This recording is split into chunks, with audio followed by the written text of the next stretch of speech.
Connecting with my friends, love it. Connecting with some sketchy guy that needs remote access to my computer, really? We hear you. That's why AARP created the Fraud Watch Network. If you don't think this is right for me when you think AARP, then you don't know AARP.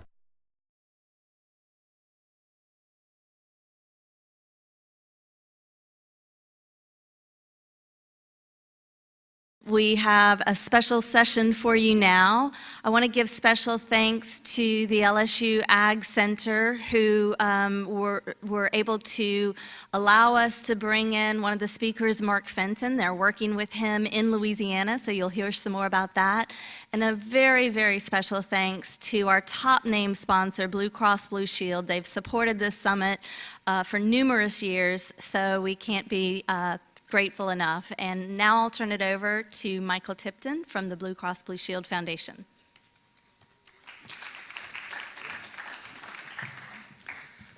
Good morning. Thank you all for joining us here this morning. I think we have an exciting panel to discuss planning for healthier communities. My name is Michael Tipton. I'm the president of the Blue Cross and Blue Shield of Louisiana Foundation. At Blue Cross and at the Blue Cross Foundation, we've done a lot of work over the last number of years trying to identify ways to help make communities healthier by planning, by infrastructure, by building community programs and partnerships that can encourage healthy behavior, eating, physical activity, et cetera. So I'm personally quite excited to hear from today's two speakers. The basic format, we're going to have two speakers followed by a question and answer time. So as you have questions during the presentations, please do jot them down, and we will have a time to come to you in terms of questions in just a few moments. I'm going to introduce both of our speakers at once, and then they're going to follow each other one after another. Our first speaker is Vijong Mua, who's the Director of Health Equity and Community Initiatives for Health Equity at Blue Cross and Blue Shield of Minnesota. Vijong is a Senior Advocacy and Health Equity Principal at the Center for Prevention at Blue Cross and Blue Shield of Minnesota. He's also held positions at the American Cancer Society and Achieve Minneapolis. He's worked with the Minneapolis Public Schools as a storyteller, working with the program to preserve culture through storytelling. Vijong received his MPA from the Robert M. La Follette Institute of Politics from the University of Wisconsin at Madison, and his BA in Philosophy, Sociology, and Anthropology, as well as Asian Studies from St. Olaf College in Northfield, Minnesota. Following him will be Mark Fenton, who is the Adjunct Associate Professor at Tufts University. Mark Fenton is a nationally recognized public health planning and transportation consultant, adjunct associate professor at Tufts, advocate for active transportation, and former host of America Walking on PBS television. He consulted with the University of North Carolina's National Center for Safe Routes to School and Pedestrian Bicycle Information Center, and has led training and planning processes for pedestrian, bicycle, and transit-friendly designs in communities across the US, Canada, and Australia. In the U.S., much of his work is as a technical assistance provider to communities funded through the Centers for Disease Control and Healthy Communities grant programs. He studied engineering and biomechanics at MIT, both a bachelor's and master's, and U.S. Olympic Training Center, and as a manager and was a manager of Human Performance Laboratory at Reebok, and has published numerous articles and books related to exercise, science, physical activity, promotion, and community intervention. He also tries to practice what he preaches, having served on community planning boards and walking and cycling as many routes as possible on his many trips. With that, I will give you our first speaker, Vijong Mua.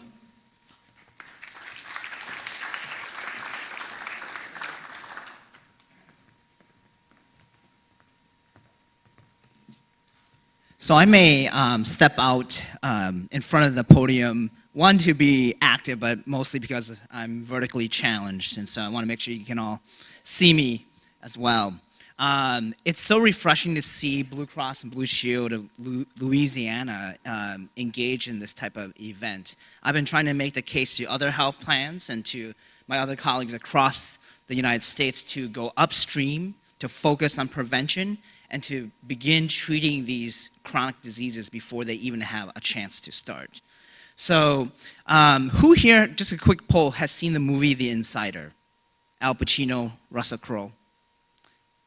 Okay, a few hands. And so in sum, that movie is about a whistleblower within the tobacco industry who took on his own executives and his own industry for being deceptive about the addiction of nicotine and for targeting tobacco control products, especially to youth and communities of color. And so a similar drama occurred in Minnesota. Minnesota did not take part in the 48-state master settlement. The state of Minnesota partnered with Blue Cross and Blue Shield in Minnesota to sue the tobacco industry. And so it's with a sense of pride and redemption that I can say to you that Blue Cross was able to settle over $250 million with R.J. Reynolds, Philip Morris, and to use these funds for chronic disease prevention. And so in my mind, this is blood money, and we have a noble responsibility to channel that back for the leading causes of preventative death and disease. So up here is our charge, and you'll begin to see Blue Cross is trying to tackle tobacco control, physical inactivity, and unhealthy eating. And our approach to that is not by just giving out pedometers or a healthy cookbook or to support health fairs. We're really trying to change policy systems and environments, both social and physical environments. So my goal here in my brief time is to give you at least the, not the Health Equity 101, but the essence of health equity, and then to make a clear connection to active and equitable transportation. So you may have seen this logic model. Public health loves logic models. What I want to point out is that the World Health Organization has recently reframed the social determinants of health, which is income, neighborhoods, race, gender, education levels, to be the political determinants of health. Okay, this is a reframe from their latest conference in Brazil. And I think it's profound because it's basically saying that these social conditions are not just random. They just didn't pop up. That there were human beings who decided upon these policies, that there were choices made. And so I think it's a good recognition because when I began my work in health equity advocacy, it was very common to see local public health and health officials actually testifying for smoke-free ordinances. And today I think there's a hesitation for public health to get involved with policymaking. And so I think the health equity movement is trying to reacclimate public health to being involved with civic engagement and with policy making. And so I want to just call this out, that this isn't just coming from the advocates, this is coming from the CDC, from our state health departments, and from the World Health Organization. The other thing I'll point out is that only 20%, and some data suggests only 10% of what creates your health is from your experience within the four walls of a physician's office, okay? So if you break down the other 80%, genetics, social determinants of health, the built environment, and behavior, that makes up the bulk of what creates your health. And so I want to just really accent that, because there's currently a mismatch in where we put our dollars and what is actually creating health. This is just a reinforcement of my earlier point. This is the Director General from WHO who is taking on health equity and really trying to make sure that public health takes a stronger role in impacting the political determinants of health. This is a map of the Twin Cities, St. Paul and Minnesota. And I know it's really tough to see, but you'll notice that in the dark areas, there's a less than 75 years of life expectancy. And the key takeaway here is that with zip codes right next to each other, you can see more than a 5-year difference, okay? Just based on zip code. Now, we all know that it's not just about a numerical assignment of where you live, but it's about the physical environment, it's about the social environment in which they live. But the key point here is that this difference isn't random. It's not inevitable that this happened, and that there were choices along the way that created this phenomena. With that remark, I want to make a clear distinction between the term disparities and inequities. And so oftentimes you'll hear them interchanged as if they're synonymous. What the Center for Disease Control has, how they have defined inequity is a health outcome or experience that is preventable and avoidable. Okay? So not just a difference in prevalence or a statistical difference, but it is a difference that is unjust, preventable, and avoidable. And this is coming, again, from our national leaders in public health.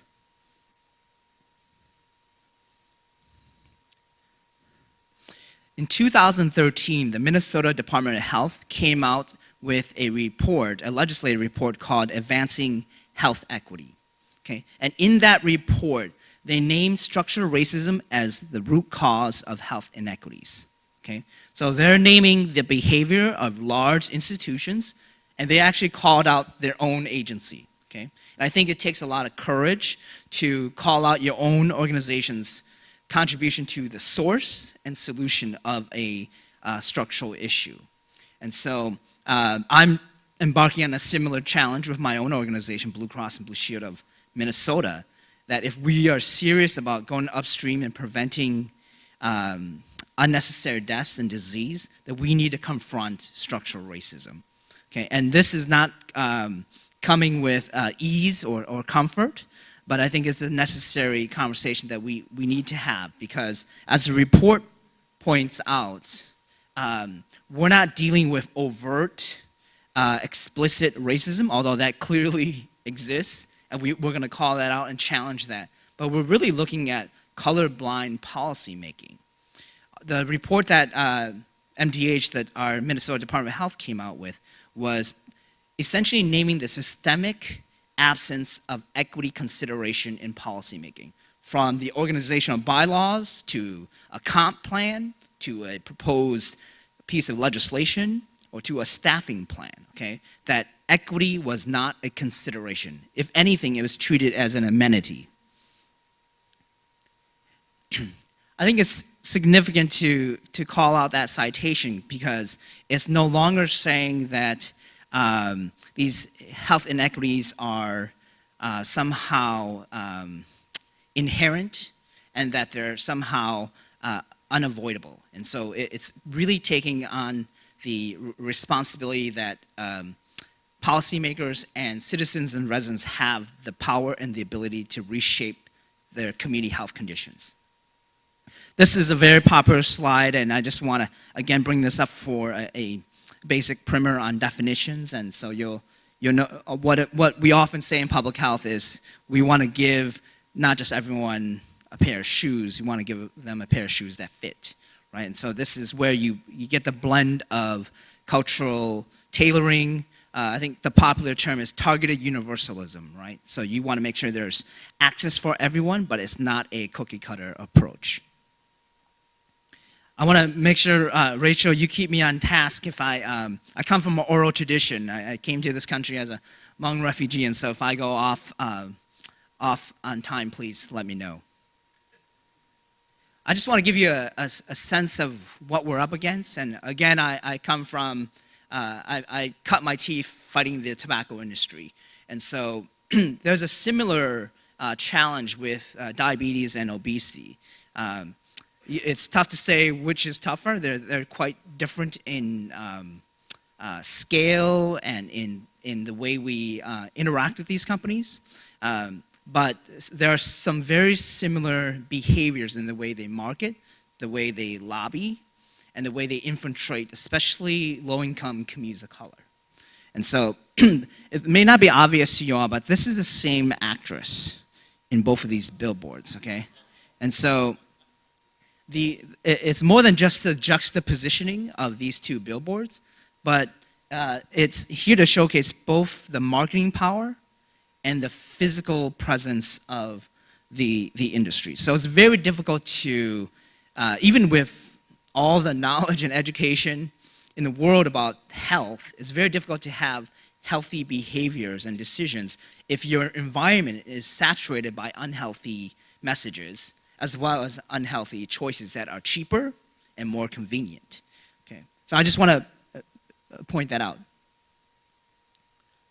I'm going to cruise through these two slides, but many of the campaigns that I'm involved with are actually around food access, active transportation, affordable housing, and environmental justice. And this is a health plan putting a stake in the ground for these issues. And so what I often find is that I'll be at an active transportation coalition meeting, and many of the reasons why we want multimodalism, biking, walking, transit options, is to have access to and from the farmer's market, to go see a doctor, to go to a job, to go to school. And so it's not just the physical cardiovascular benefit of biking and walking and being active, but it's actually connecting people to healthy destinations. And so I want to really draw on that intersection, because although we're talking about active and equitable transportation, it really is about seeing health equity in all policies, right? It's about changing the way we set priorities, not just issue advocacy. This is last session we were able to get a healthy food access bill passed that would bring in healthy food retail into low-income, low food access areas. I think the USDA term is food deserts, but we were able to get that done, and most of our partners, okay, I think I may be off on my slides here, but most of our partners were, many of our partners were non-transportation allies and coalition members. And so I can do a little backtracking here, but what I want to showcase is that the transportation advocacy table is changing, right?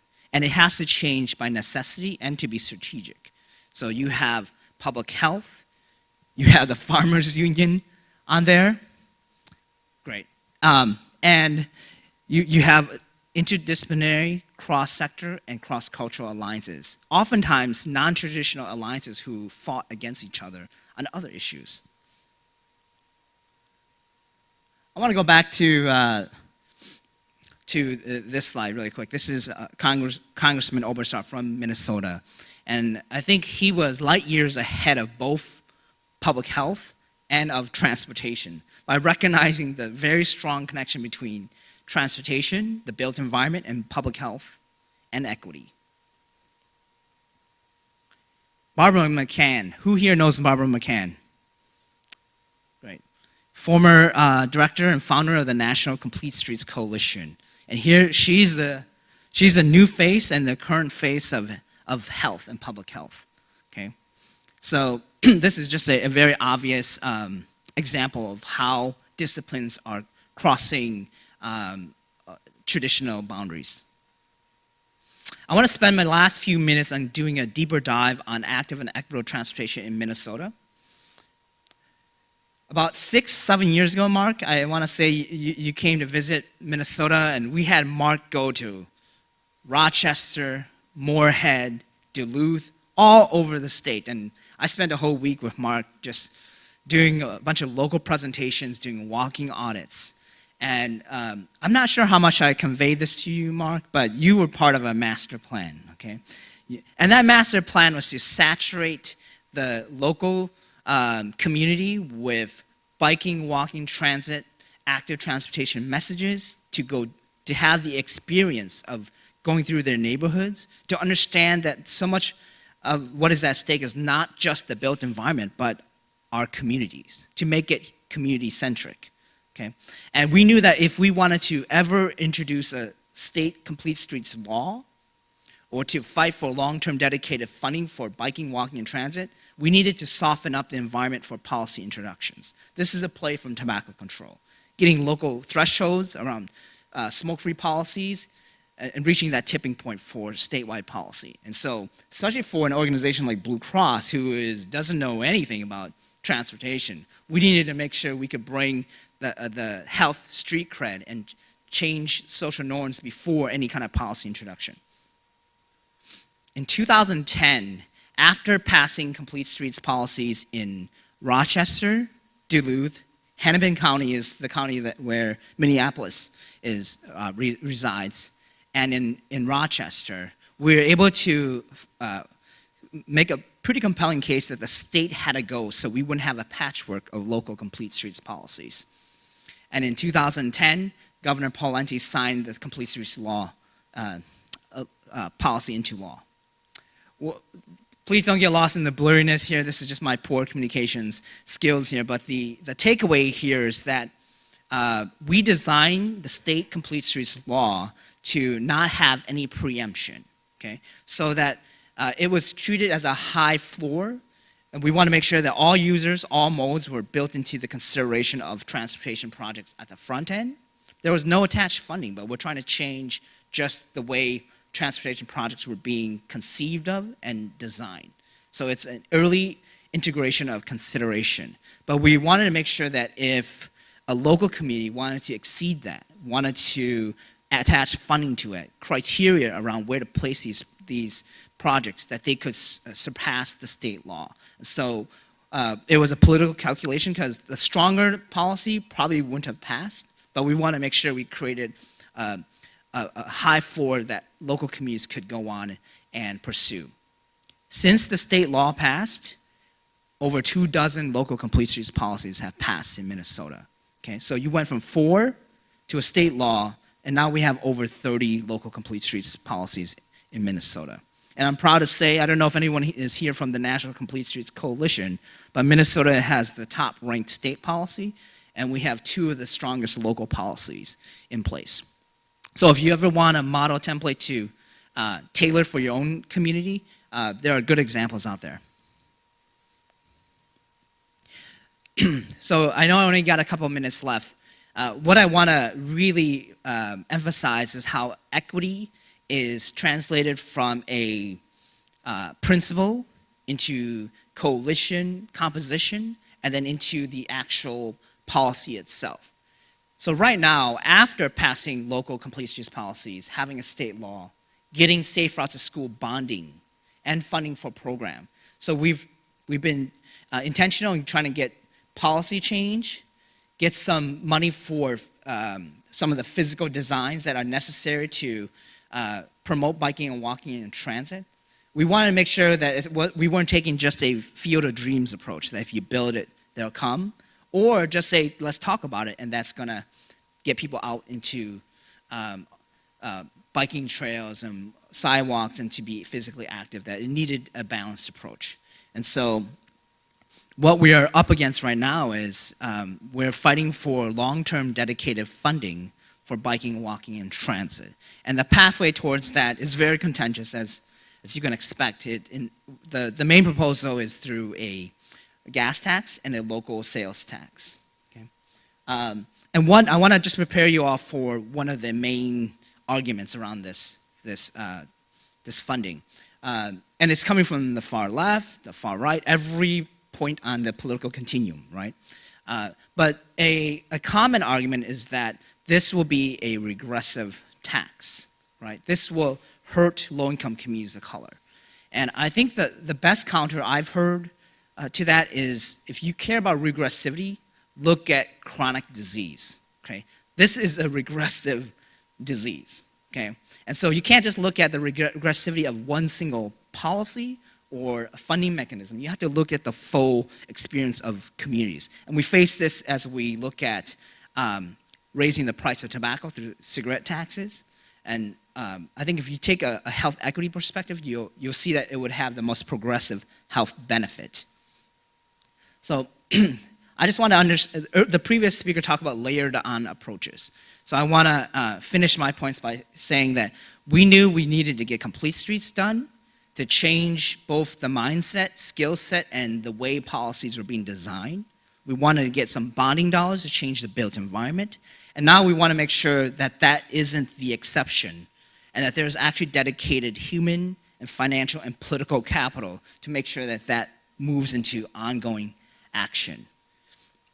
And so the way equity lives within the proposed legislation, it's sitting in the legislature right now, and it actually was the greatest impasse in our last three legislative sessions.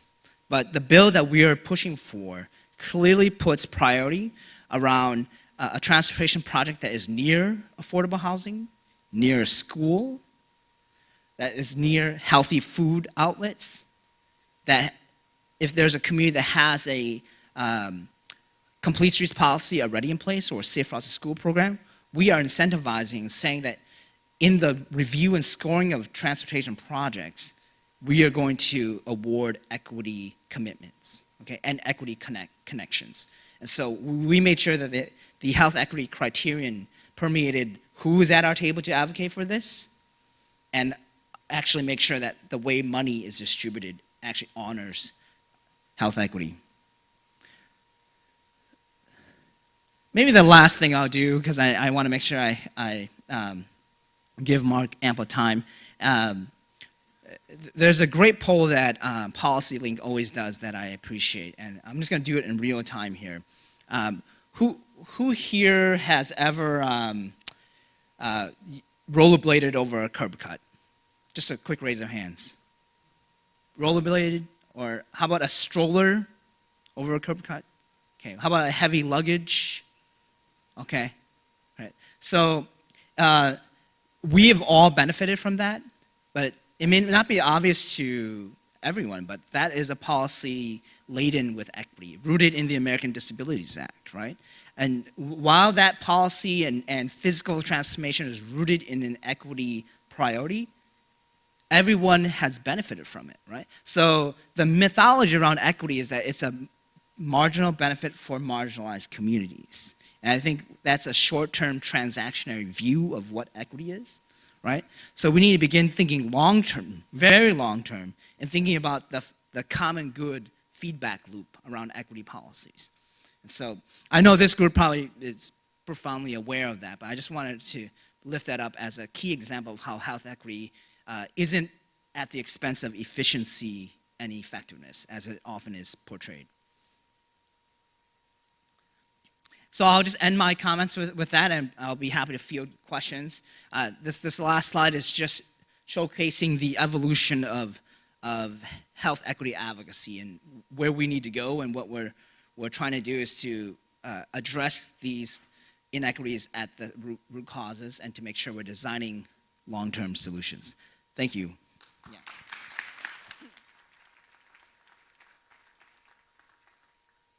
Thank you. What a pleasure to be able to share the stage with Vijong, and I'm stunned that he said yes after having to suffer through that week and a half of travel with me across Minnesota, but he tells you what a kind soul he is.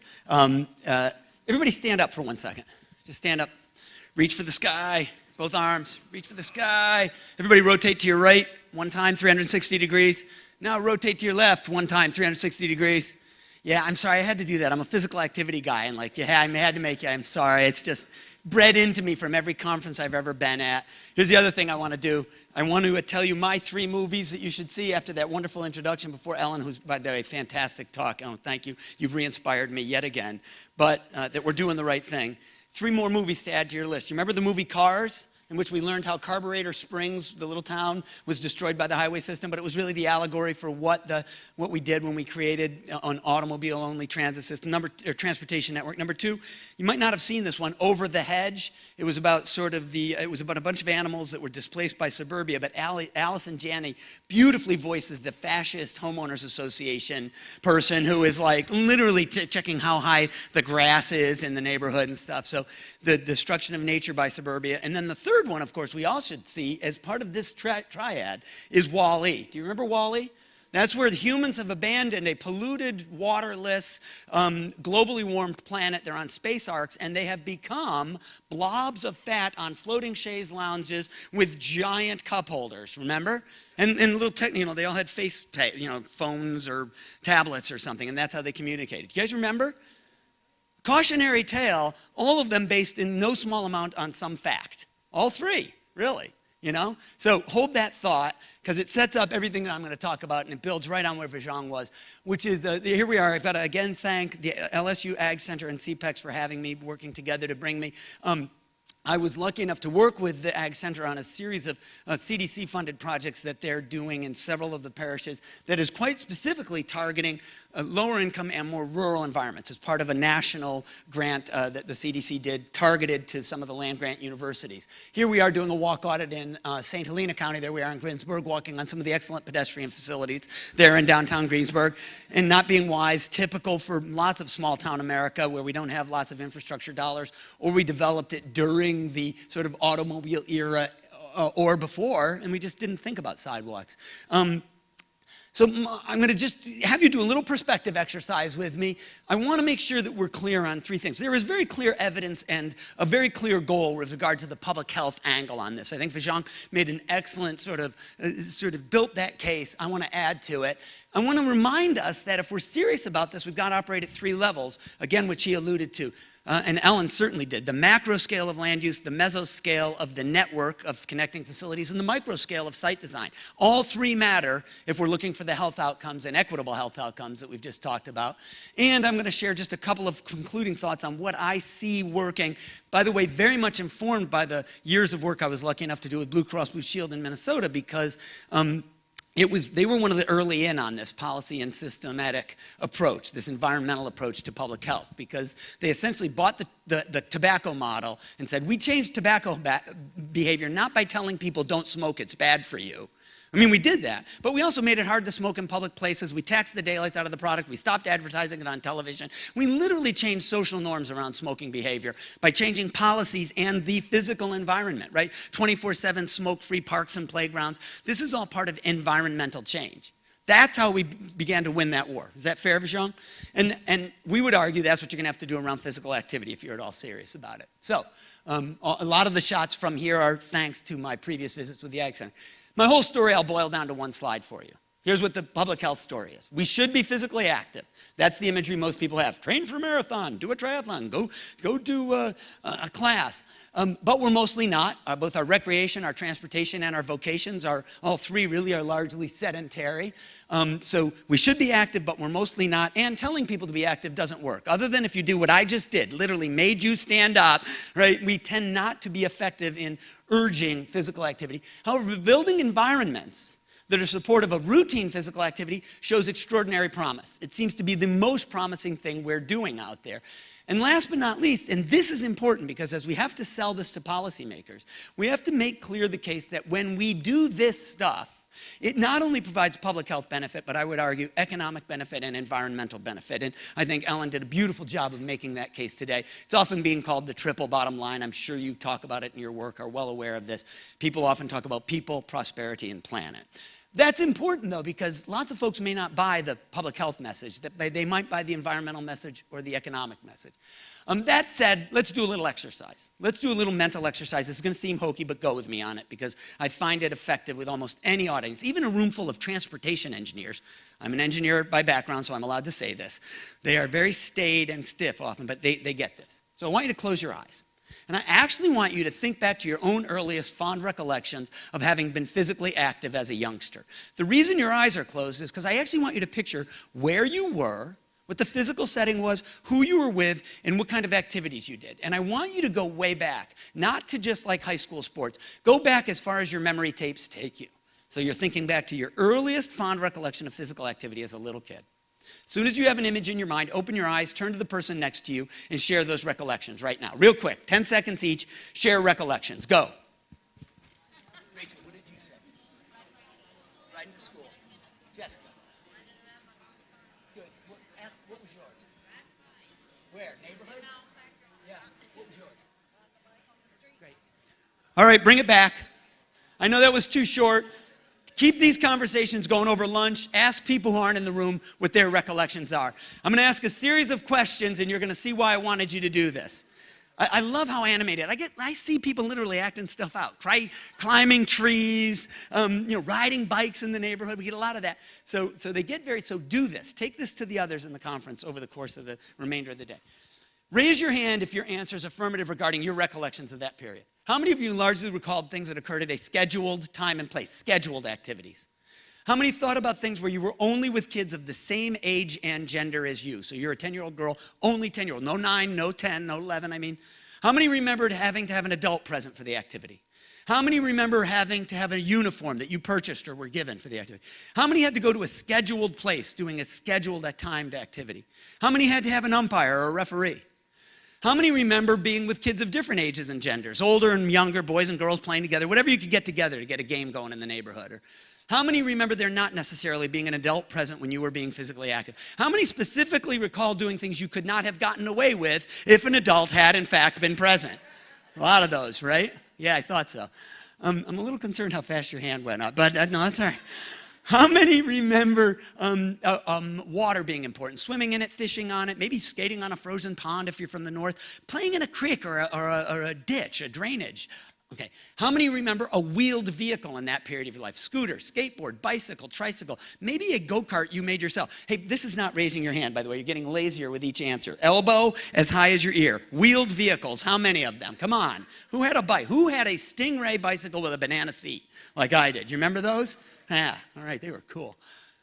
How many of you, if you'll allow me to use a term of art we're hearing more and more, remember having been a free-range kid?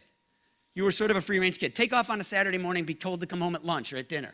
Okay, last two questions are the important ones. You know where I'm going with this. How many believe the majority of kids growing up today are free-range kids? The majority today in America or Louisiana. Okay, that's a problem. Last question. How many think it's good for America's youth that we're raising a robust and healthy generation by virtue of them not being free-range? Good thing we don't have free-range kids anymore. Hands up for that. Let's make sure we're very clear on what we've just said. As recently as a generation or two ago, there were a lot of free-range kids, including most people in this room. We agree there are far fewer now, and we agree it's probably not good for them. To which I ask one simple question. What in your everyday work are you doing to change that? Because quite frankly, kids are the indicator species, and if we're not trying to build a world for free-range kids, we are dropping the ball. Thankfully, I think lots of what Ellen talked about earlier sort of outlined a frame for some of the ways we're trying to rebuild that world. But I think that's what we've got to think about. By the way, quick side note, many people will say, Mark, different world. A lot more households where both parents are working, a lot more single-parent households. The landscape has changed dramatically. Roads are wider. Traffic is faster. Traffic volumes are higher. So lots of things have changed the landscape. But when we ask parents why you don't let your kid be free range, what's in fact the first thing they say? Not safe. Scary men with big, thick mustaches are hiding behind trees, right? The weird bearded men are out there. We're both named Mark. I'm allowed to say this. So, all right, here we are. What's the actual increase in violent crime against kids by an unknown assailant over the last 30 or 40 years? In fact, let's pick the time frame in which the percentage of kids walking and biking to school, the green bars on this graph, dropped from 40% to only about 15%. And the percentage being driven to school by car went from about 15% to almost half. Pretty dramatic reversal in 30 years, just 3 decades, which happened to be the 3 decades in which childhood obesity rates tripled. Doesn't happen to be, there's no coincidence. As we get in the habit of putting our kids in the back seat of the car for every trip, this was their destiny, right? Even when they're going to be physically active, they're being driven now to soccer practice, to a play date, because it's got to be scheduled. They can't just take off on bikes in the neighborhood, as you 4 ladies have suggested you did, right, when you were a kid. What's the actual increase in violence against kids by an unknown assailant over that 30 years? Zippity-doo-dah, no change at all. You know it. This special issue of Time magazine explored it. The National Center for Safe Routes to School at University of North Carolina looked at all the data. There's no change, right? What's changed is our perception. Indeed, a colleague from Australia said, you Americans have been marinated in fear. Marinated in fear. We've been told it's a much more dangerous. And I admit that I'm a parent of an 18-year-old and a 20-year-old. I lived through all the years of concern and sort of being very careful about where they went. I get that there are dangerous places for kids. I'm not trivializing that. But should our answer to be throw our hands up in despair, or should we do something about it? And indeed, if there's a discipline that should do something about it, it is us collectively in this room. Because the real statistical risk that's changed in that 30 years is reflected by this special issue of Time magazine, which explored a disease that when I started working in public health was called adult onset diabetes. We called it that because we thought you can only get it in your 40s and 50s. Indeed, the clinical term is type 2 diabetes. And we only use that term now, and you gentlemen know this as well as anybody, because we're now seeing the 9 and 10-year-olds, right? And we now know that elementary school nurses have to be trained to take blood glucose measurements because they might have a type 2 diabetic, not type 1, type 2 diabetic 8-year-old, 3rd grader or something like that, which is mind-boggling. It is estimated by the CDC that 1 in 3 kids born today will, in their lifetime, have type 2 diabetes if we stay on the same track that we're on right now. You want to crush a healthcare system? That will do it. And we know that, frankly, two things are the risk factors, right? Genetics, setting it aside, it's exactly what Vijong just alluded to, physical inactivity and poor nutrition, which are two of the three big risk factors that we die of in modern American society now, which is the third being tobacco use. Let me summarize the physical activity story with basically three numbers, 30, 20, and 365. We know that every adult should average about 30 minutes of physical activity a day. We're often told there are 150 minutes a week. We know kids need at least an hour. It will reduce your risk for cardiovascular disease, type 2 diabetes, osteoporosis, clinical depression, dementia and old age, a growing list of cancers. The evidence is unassailably clear on this. It doesn't have to be structured exercise. Indeed, it can be broken up. The person who walks a child to school for 10 minutes in the morning, 10 minutes at lunchtime, walks to do some errands, and then in the evening walks the dog for 10 minutes. That accumulated 30 minutes will confer the benefit of reduced risk for chronic disease and an early death. That's the good news. The bad news is fewer than 20% of Americans meet those guidelines based on objective measurement. In other words, you may hear data from the CDC that estimates 30 to 40%. That's based on self-report data, which we know is much weaker because people tend to tell you when being surveyed what you want to hear. We also know that most Americans, when you talk to them on the phone, are taller and weigh less than if you actually go measure it. And that's just the reality of how we collect that data. The really scary one is the 365, which is not days of the year, but rather the 365,000 estimated premature deaths annually due to inactivity and poor nutrition. The only thing killing more of us prematurely at something like 450,000 deaths is tobacco. And what's most scary is it's quite likely that tobacco deaths seem to be plateauing as we make progress in that area, while inactivity and poor nutrition deaths continue to rise, because we're making no progress there at all. Fewer and fewer people are meeting these guidelines, it seems. And this is just a graph to show you what I call the stickiness problem. It's essentially an estimate of the, not an estimate, a measure of the physical activity of a participant group in an intervention study that tried to get them to walk 40 minutes a day. And over 6 months, they actually sent them email reminders and taught them how to warm up and how to stretch afterwards and select walking shoes. They gave them prizes like t-shirts and water bottles, because we do a lot of that in health promotion. Lots of t-shirts and water bottles. And over the 6 months, by the way, you'll note they increased their exercise minutes per week. Some of them, by the way, in the study actually had a treadmill put in their house. A third of the study got a treadmill. The interesting thing is that at this point, at 6 months, they measured statistically significant reductions in weight and increases in aerobic fitness. So they lift the intervention. Now they leave you to your own devices, right? And they don't call you anymore, no more prizes, t-shirts and water bottles. What happens? The behavior drops off. We see this again and again in behavioral intervention studies, because behavior change alone is not enough. Just as with tobacco, telling people not to smoke wasn't enough. We had to actually make it costly and expensive to smoke in public places. We had to enforce that ban on the sales to minors so we didn't get kids addicted to nicotine, right? We changed the environment. Well, these people still lived in the same environment. No sidewalk out front, dangerous traffic between their house and their kid's school or the park or the playground, right? That still existed. Segregated land uses, classic suburban sprawl, all of that contributing to no change when all we do is behavior change. So you should be saying, okay, smarty pants, fast talking guy, have the public health people actually measured which factors contribute to routine physical activity, toward this being more likely to go out like that, to stay elevated, increase physical activity? And the answer is yes, and shockingly, it aligns perfectly with the prescription we heard from Ellen and that you will hear throughout the conference for sustainable style development, right? Which is a greater mix of land use. There's really 4 things. If you read the public health literature on this, the research, some of which is quite rigorous, you'll see 4 things occur again and again. Mix of land uses in proximity, connectivity of the network for active transportation, so think walk, bike, and transit facilities. When you get to a destination in the lower right here, it rewards you rather than punishes you for showing up without a car, right? So the details of site design. And it's safe and accessible for everybody, literally all ages, incomes, abilities, and disabilities. Just as Vijong talked about, when we build a place to meet the Americans with Disabilities Act, it really serves everybody in that community, not just the person in the motorized wheelchair, right? So we know what the prescription is my point. And this evidence, by the way, is pretty solid. And I can illustrate it with pictures from my visits around Louisiana, including small towns, by the way, not just large urban areas. So compact neighborhoods with shared open space, green space interstitial to it, essential destinations, shopping, schools, parking, shopping, schools, parks, playgrounds, post offices, right, proximate to downtown areas. Traditional, the key services are nearby. So, the hardware store, the pharmacy, the grocery, the essentials. That mix of land uses exists at the micro scale of small town America and the macro scale of our best urban neighborhoods, right? Jane Jacobs talked about it. We've been talking about it for decades. There's no news. But we also have to have the facilities connecting them, the sidewalk, the multi-use pathway, the bicycle lane, the on-street and off-street facilities, and transit. And I mention transit because there are a growing number of studies that say regular transit riders tend to be more likely to meet the 30 minutes per day, not because they're exercisers, because of the act of walking at either end of the trip fulfills some of that 30-minute goal or 60-minute goal for kids. Small towns, when we were in the smaller towns, they say, well, we don't have transit. I said, do you have a dial-a-ride? Do you have a senior shuttle? Do you have yellow school buses? Well, yeah, a lot of yellow school buses in a rural area. Kids are coming. I said, okay, that's a form of transit, right?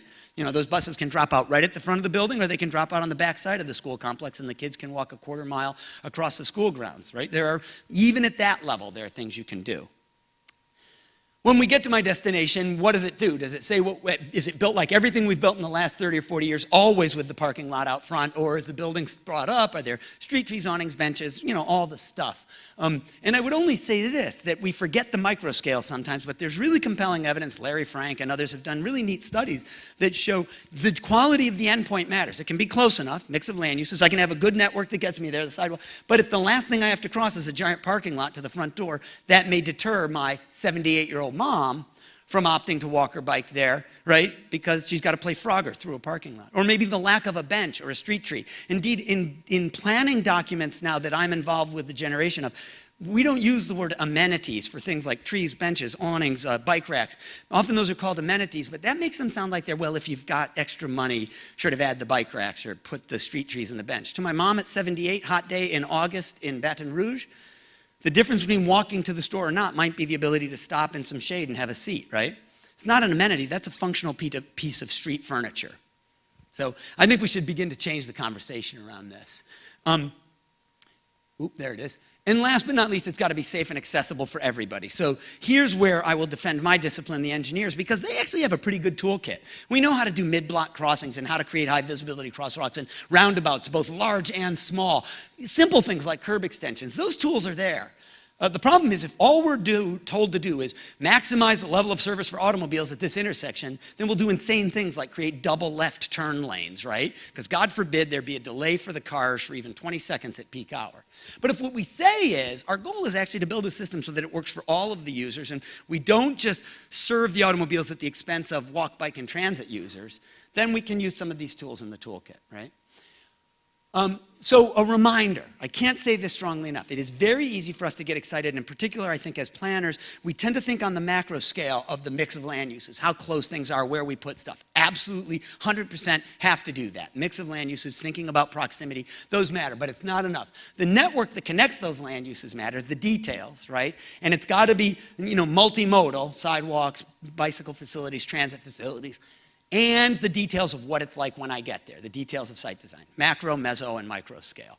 I know that your heads are all there. What happens is when we take people on walk audits, they tend to talk about the sidewalk, and they forget about how proximate the destination is or what it's like when I get there. So a reminder.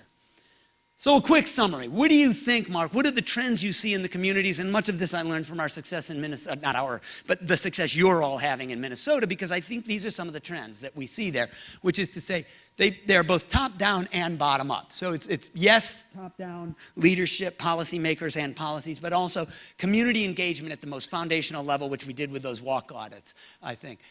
Demonstration and pilot projects. These show great promise. So this is a very temporary protected bicycle lane in Whitefish, Montana. This is a small town, not a particularly progressive or wealthy, or, you know, we're not talking Portland or Seattle or Boulder, right? Okay, this is a regular little town out in rural Montana that wanted more kids to walk and bike to school. So as a result of the walk audit, we said you got a really overly wide road in front of the school. This is the kind of road people are building protected bicycle facilities, not just a stripe, but literally a buffer, you know, with delineators or bollards or something.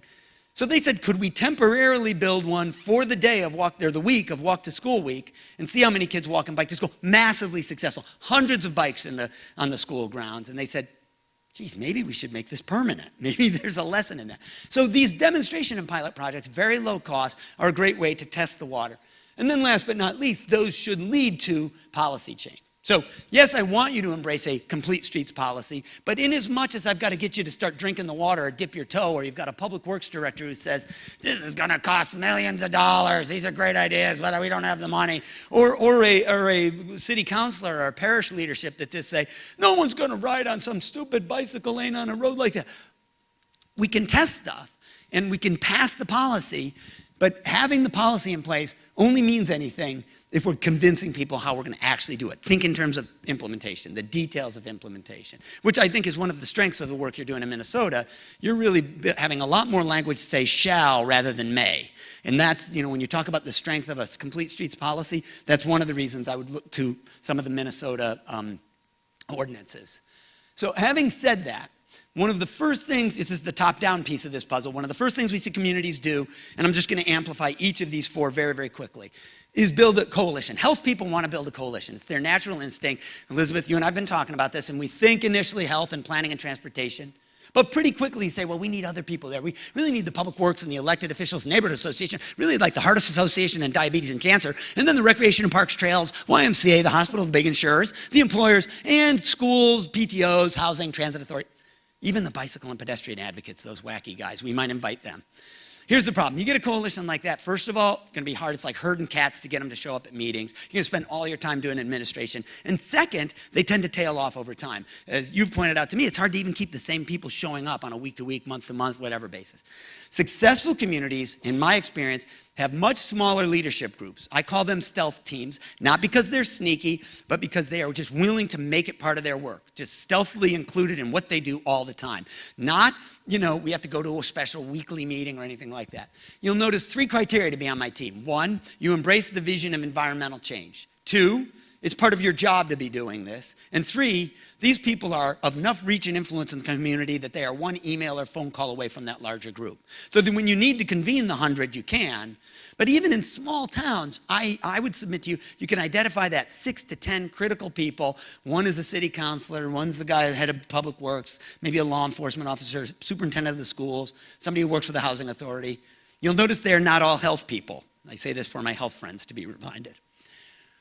And then, in as much as we're getting people that aren't going to buy the health argument, we should make the economic argument. I need not replicate what Ellen sort of made the compelling argument before, but whether it's sort of the popular press identifying people ready to move back, this millennials and empty nest baby boomers, the National Association of Realtors, the top document there, it's called On Common Ground. It's from the National Association of Realtors Smart Growth office. This thing comes out twice a year. It's amazing the data they get from realtors who say, this is what next generation home buyers are looking for. There's a girl on a bike with a baguette and sunflowers in the basket. For God's sakes, it looks like the Netherlands, right?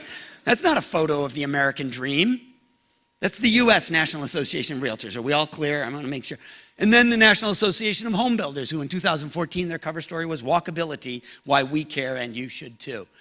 And even in rural settings, and I think this is exquisitely important in Louisiana, in rural environments, we're seeing the way to lower costs for maintenance, construction and maintenance of roadway networks and infrastructure is more compact development. So it was striking when I could go to these communities, like Greensburg, which has got the classic Family Dollar out on the edge of town, right? On a concrete pad, parking lot out front. That's still the standard models, but it doesn't have to be. 2 small towns in the foothills of the Catskills where they got the Family Dollar to come into the downtown abandoned storefront on their historic Main Street. I mean, this is happening. It's a much less glamorous version, I would submit, of the examples that you gave before. I hope that's a fair comparison. It's very simplistic, but it's the same notion, right? Adaptive reuse, and in rural Louisiana, maybe that's the big success. Get the Family Dollar on Main Street. Second big lesson is active engagement. We can't just tell people, be physically active and or we're going to build a smart growth community and or show up at the public meeting at the library or at the planning office. We got to go out and find them. And I think we're going to go out and find them by doing things like we've been doing through this Ag Center project. Learning sessions, actual walk audits on site, solving and planning sessions.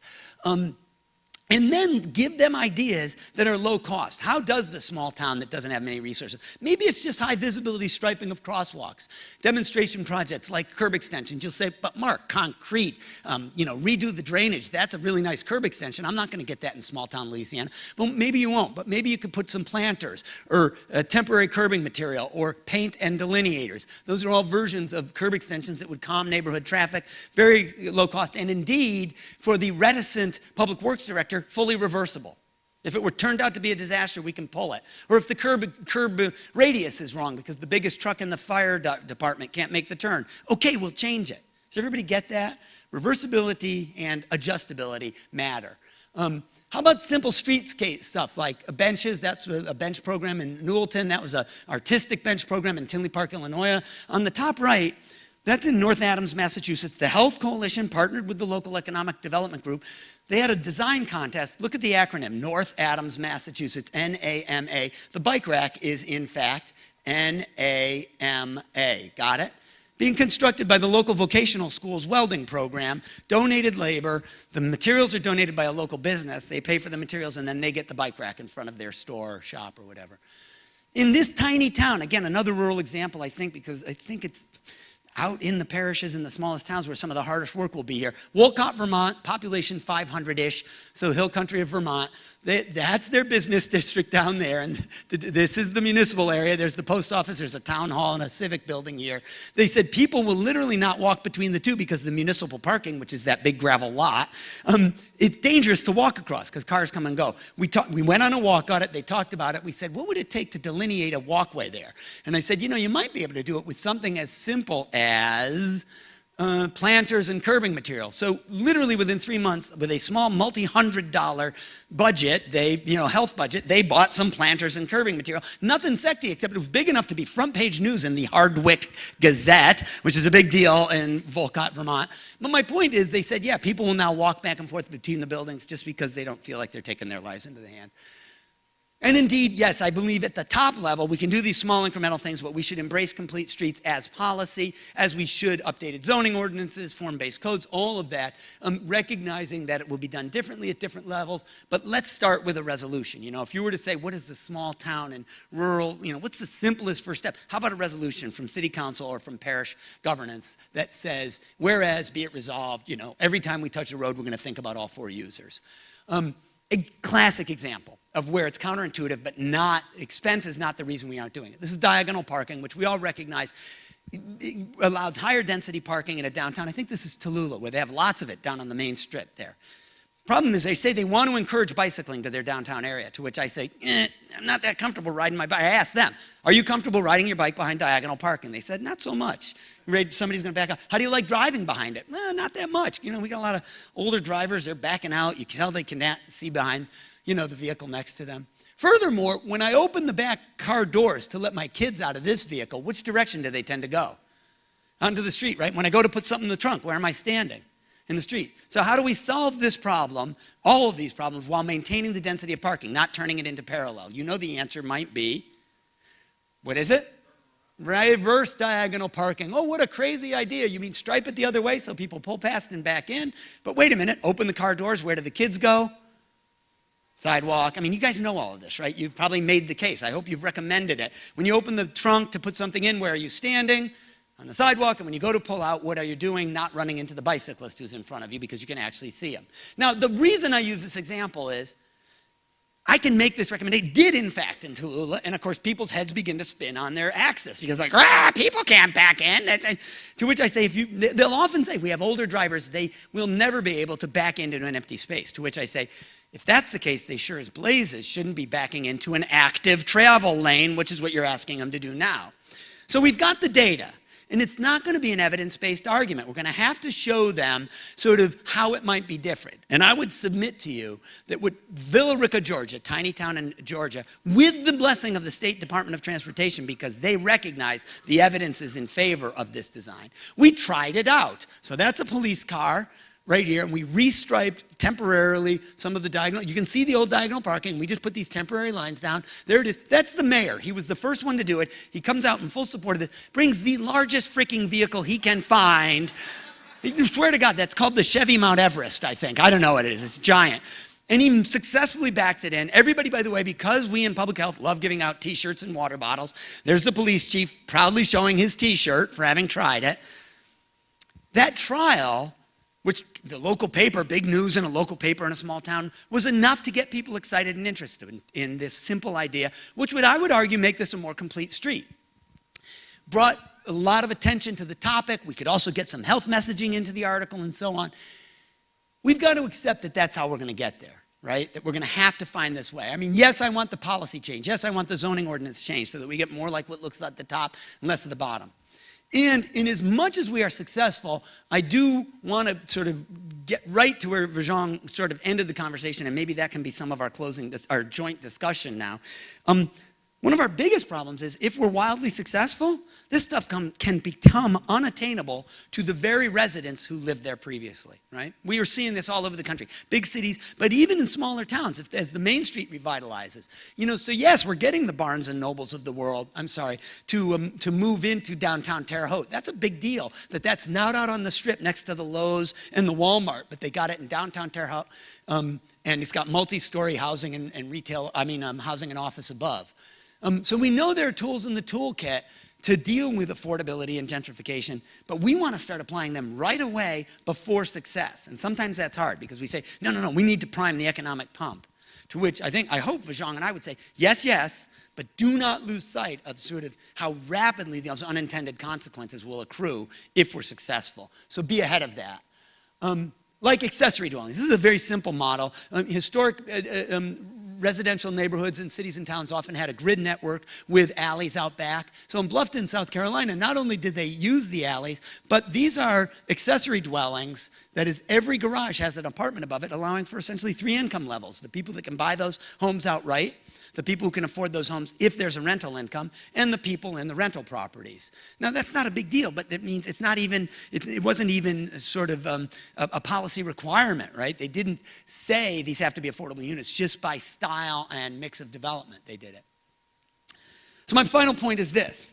I don't believe the reasons we're not doing this stuff are technical, that we don't know how. There is lots of expertise out there embodied in, sort of all of the examples that Ellen shared earlier, or the micro examples that I'm giving you, or the guidelines like the National Association of City Transportation Officials, Urban Street Design Guide, Bicycle Street Design Guide, Transit Street Design Guide. Those all 3 exist. Is everybody here aware of those 3 NACTO documents, by the way? You should be, okay? You should be intimately aware of them. And their forthcoming Rural Street Design Guide. But also, we've got examples out there of simple things that we can done with paint and bollards and, all that reversible stuff and planters. Furthermore, don't let people make the financial argument. There is low-cost reversible stuff that we can try that at least gets us there. I think that's really important, even for small, modest communities of modest sort of financial capacity. The reason, quite frankly, that Vijong and I are raving froth-at-the-mouth lunatics about this is precisely what I am, and he's a normal person, but why we are is because we're raising the first generation that's likely to have statistically shorter life expectancies than their parents. Those are my kids, now 18 and 20, frozen in time at 3 and 5, because they were much cuter then, but also to remind me they're part of this generation. And what is notable is that reduction in life expectancy will not fall on middle and upper middle class white kids. We know it's going to unequitably fall on lower income households, communities of color, right? Immigrant communities. It's just astonishing to think when you look at the very zip code data that Vijong showed before, you can also look at race and income and education level, and they line right up. They're also the same hot spots on the heat maps as the places that are expecting shortened life expectancy. For me, it's unfathomable that one generation could commit that sin against the next and not do something about it. Now, I know you're all here because you're doing something about it, but I think we have to push policymakers to embrace that at the highest level. So thank you for your patience with me. I really appreciate the opportunity to share this time with Vijong, and Michael, thank you so much for having us. And we're going to do some conversation now. Yeah, that was going to be my next step. I would just say, let's give her both Vijong and Mark a big round of applause, please. If you have questions that you've been jotting down, now would be the time. I've got a couple that I can kick us off with. Unless folks have a hand raised, we got one over here. We'll get started.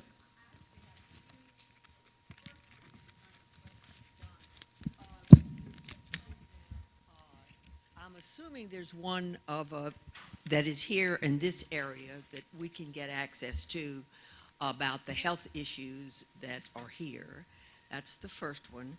And the second one to you is there are about, I think, 14 states that are getting ready to pass a law to legalize marijuana. Do you see that as an challenge as well as an opportunity for funding and as health issues? So to your first question, I believe there is a map of every county. I believe it's commissioned by Robert Wood Johnson. So there's a county health rankings. I don't know if it breaks it down to zip code. The map that you saw was commissioned by our foundation, our cousin organization of mine, that did a detailed zoom in of the Twin Cities. So I do think there's a map of every county. I don't know if it breaks down by zip code or even census tract. Census tract, yeah. Oh, there is. Okay, great. Yeah, and I would just emphasize that if you do the overlay of healthy food retail, connectivity of biking, walking, transit, and where schools are, and look at where there are communities of color and low income, you'll see a very pervasive pattern occurring. To your question around legalizing marijuana, in Minnesota, that is a huge topic of debate right now. Medicinal use of marijuana has passed and was supported by our Commissioner of Health. But within the tobacco control community, it's very contentious because there are those who feel that it is a gateway drug to other drugs and can then weaken regulation on tobacco control.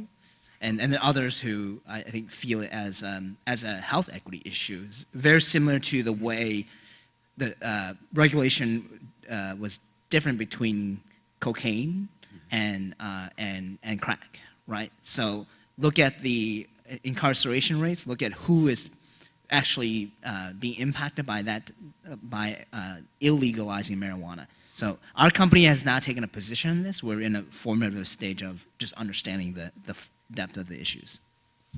Can I throw in a quickie on the mapping thing? Harvard recently, in the last year and a half, published a thing on upward mobility too, a study on sort of a heat map that showed the likelihood of moving up in social class from one generation to the next, succeeding generations. It's the same map. In other words, you see the areas of low upward social mobility are the same environments, right? So our underserved communities in this country are underserved across the boards. It's really heartbreaking. It also means, Nashville, Tennessee, their metropolitan planning organization, when they are weighting, when they're actually scoring potential bicycle, pedestrian, and transit projects, they actually use that now as one of their scoring factors to more favorably score projects that would serve underprivileged communities based on these health measures, these allied health measures, which is a brilliant step forward. Seattle's citywide pedestrian plan did the same thing. They're now scoring what we would call social and health equity issues right into their mechanisms. You should do it with all of the planning documents. Got a question over here. Good morning. I'm a council person for a district that is in a food desert, that the emergency room was closed.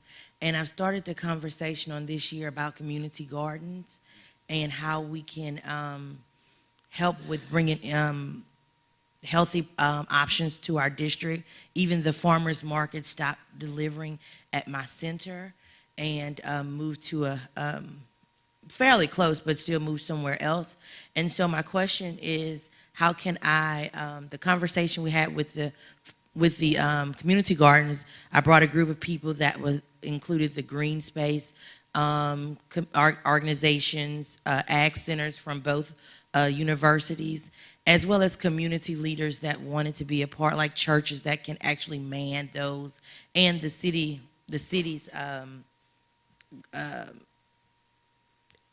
community garden group. So my question is, how can I build on that, the community garden conversation, because we haven't actually gotten to implementation, and I wanted to know what you did with the actual healthy food retail bill. Sure. First of all, I think it's very important to frame community gardens not just as local food production. Public health science confirms this, and my own foundation focuses on social connectivity, right? And so I think that the key word is community, and that you're not just there, you're not going to solve for the industrial agricultural system, right? But you are providing a physical place for community members to gather and to be civically engaged and to participate in their communities. And so there are a lot of tangible benefits for just having the community gardens. Okay? I think the challenge is when it gets framed only as local food production. Okay? So I think it's important for you to outline and share the myriad of benefits around the community garden. The healthy food retail, the legislation that we got passed was for $250,000, and it's we're going back again to get $10 million, and it's marked for technical assistance, grants, and financing, so low interest loans to bring in healthy food retail. So we're not bringing in, with all due respect, a Walmart into a high income area, right? And we're strengthening the existing food system in place, so we can strengthen a corner store, a grocery store, a gas station, so that they can have healthy food retail. And so many of the loans and TA is to do that. And beyond just having the business plan 101, but how can you actually have a business that's viable to have healthy food and retails? And sometimes it's as easy as having a cooler or refrigerator in their facility. Okay, so and what we're seeing, what is most important is actually the technical assistance, not the lending for capital. I'm happy to share with you offline kind of our blueprint for that.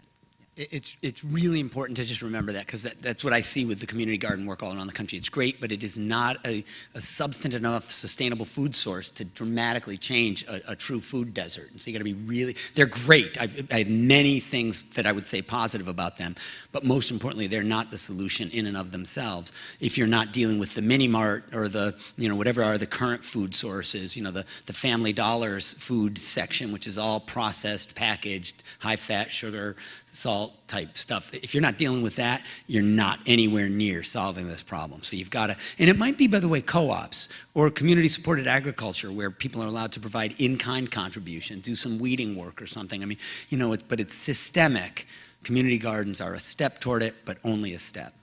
Yeah, I'll just chime in and quickly say that there are a number of good examples of this actually happening in Louisiana. So through what we did with the Challenge for Healthier Louisiana, but what many others have done, there are some interesting models of how to bring healthy food into low income, whether it's low income areas, corner stores, you name it, as well as some work around how to encourage more local food, healthy grown food, local farmers markets in rural and urban areas. So certainly if that's something that isn't already on your radar, there are some good examples that have been highlighted across the country that are happening within an hour or two of where we are right here, and that's certainly worth taking a look at. There are other questions? We got a couple over here.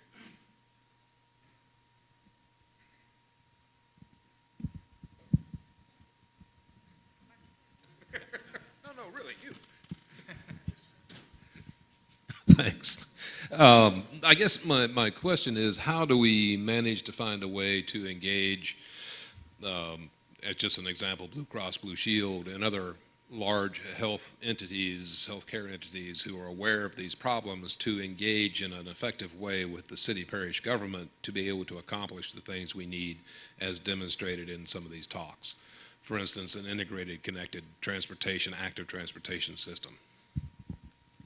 There are a couple of thoughts. I think you can bring in a Mark Fenton and have him talk to the Blue Cross CEO of Louisiana, and have a combined effort of having peer-to-peer influence, like somebody from my shop to come talk to them. I mean, Blue Cross, as noble as they are to sue the tobacco industry, their main interest is to lower healthcare costs, right? And that happens by lowering preventable death and disease. And the main source of of claims come from chronic disease, as you know. And so this is a long-range view of understanding there is a real return on investment on prevention. And if you look deeper at prevention, who is experiencing the worst outcomes? So it makes sense to focus on those who are experiencing the worst health conditions. That's where you're going to have the greatest health impact. And so health equity is not only the moral imperative, it makes a lot of economic sense to take this on. But I think having other health plans and health officials make that case, and then having folks who are outside of health, like a lot of what Mark has brought forward, I mean, it's precisely that it's Mark that's bringing that up that matters. That it's not just, he doesn't have the baggage or some kind of self-interest within the field. So I think taking a combined approach of inside-outside strategy. Hi, thanks so much for both of you. Really great talks, and Mark, all the terrific plugs. Thank you. But you know, one thing, living in Atlanta, where the Centers for Disease Control is located, what's been interesting to me to observe is how the different divisions within CDC often compete and have very different, you know, the injury and accident folks don't really like the complete street stuff. The air quality folks are often arguing with the physical activity folks over, you know, should we be putting in bike lanes on really heavily trafficked streets? Most new transit lines are going into along highways because that's where there's the publicly owned right-of-way. Should we be building transit-oriented development and getting a whole lot of people living right next to highways with the air quality issues? And already the neighborhoods that tend to have the lowest air quality tend to be the low income, the most underprivileged. So how, in your work, both of you, you know, really, how do you negotiate between the kind of mixed messages that different, health professionals that are looking at these different problems? In particular, I think the air quality, for those of us who are planners, it's the air quality and the physical activity information that often seems in conflict. And I'm a cyclist myself, and so I'm pretty aware of what I'm breathing. So a couple things. One, I think you may be dealing with just some in-house organizational cultural challenges that border on turf issues. I think that the way I would counter that, because we face that in Minnesota as well, and I think it's pretty pervasive, is to make sure that complete streets or any kind of health strategy you're taking on is context sensitive, right? That's the term from Complete Streets, right? So we're not saying we want sidewalks in cornfields, right? We want to make sure that it's an early consideration, that it's built into the thought process and the policy-making process. So at the end, you may not need to have a bike lane or a sidewalk. The greatest fear is that Complete Streets is a design prescription that every road has to have a bike lane, a rollerblade lane, a skateboarding lane, right? And that's the fear. And what it's about is just about the design consideration at the front end versus a costly retrofit at the back end. The other thing I'll point out is that the need to embed health equity into the decision-making process. I think that will help mitigate the concerns around environmental justice and promoting public health, right? And so if you put equity as a criterion, you're not thinking just about improving health. You think of who are you improving health for? Which community? Who benefits, right? Who gains? So are you just improving population health? And you're saying, well, that's a casualty of progress that, it sucks that they're so close to a landfill. But if you actually prioritize health equity as the top criterion, then you wouldn't make that decision at the expense of any diverse cultural community or income community. Good. You want to jump in? No, go. Not yet. So couple of quick things. I'm happy to say there is a built environment work group at CDC that is starting to try to do that, and you're probably aware, Ellen. So they're trying to get people from injury prevention, so the folks that would say, we don't like on-street parking because that's pedestrians pop out from between cars. And then I'm saying, wait, on-street parking is a buffer and it slows speeds and it creates friction. So, that kind of thing. But this built environment work group tries to cross these barriers, or these boundaries, these fiefdoms. I'm not saying it solves the problem, but there's, I think, a more sophisticated conversation happening inside there. At CDC in particular. Two, we're trying to get them to get the long view. So in addition, sort of saying, in the short term, we have these kind of immediate term, we're putting bicyclists next to traffic, but our long-term view is let's actually create meaningful mode split, right? Shifts in mode split, so there just simply aren't as many cars out there. These roadways don't look like what they do now. There's the imagined future in which one lane on every one of those Atlanta highways becomes it's a BRT lane, and sort of it's bus rapid transit and stuff. And then the third is there is this growing understanding and movement among the bike advocacy world and among designers too, that acknowledge that sort of we've got to be really careful that the view of folks like you and I are reasonably serious bicyclists are not actually representative of the vast majority of potential bicyclists. Some of the recent research by Jennifer Dillon and some of her collaborators suggests that we early on had already theorized there are kind of three piles of bicyclists. The no way, no how crowd, I'm not going to do it. I'm not riding my bike to work. The already hardcore, I'm already doing it, and then the big chunk in the middle that are sort of interested but concerned is what they call them. Notably, there's now some evidence to suggest those piles are about a third no way, no how. 6 to 7% are already sort of on board. But there's this 60% of the population that would cycle more if they had protected bike facilities. So there's a growing interest in things like the Beltline and other sort of facilities that are in some way really segregated from the active travel way, at least as a buffered lane, but even better still as a separated facility, and looking at those kinds of networks. That doesn't solve this problem, but it means that I'm seeing a growing amount of work thinking about what that network looks like on secondary streets, parallel roads that are a little further from the traffic, what are called bike boulevards. I think there's some innovative design work happening there, none of which solves the problem you've talked about, particularly for our most at-risk neighborhoods. But I think it speaks to the toolkit getting broader than just saying, okay, this is, we got to do our TOD on the corridor where the big pile is. We're trying to have some more thoughtful conversations with CDC about this, because I do think their air quality, injury prevention, and physical activity folks have to get on the same page, and it be, sort of acknowledge there are going to always be these kinds of trade-offs. And while we transition to the next question, I'll just add that from our perspective as the Blue Cross Foundation, where we've done some funding in this area, a lot of the way that we've thought about it is trying to take advantage of where there is commitment to make progress against a key question, recognizing that while we are not going to be able to solve all of the questions all at once or all of these various nuances, if there's commitment and a desire to try and address this problem in a smart and well thought out way, let's take advantage of that and let's move in that direction. Then we're going to deal with the next problem as we get to it.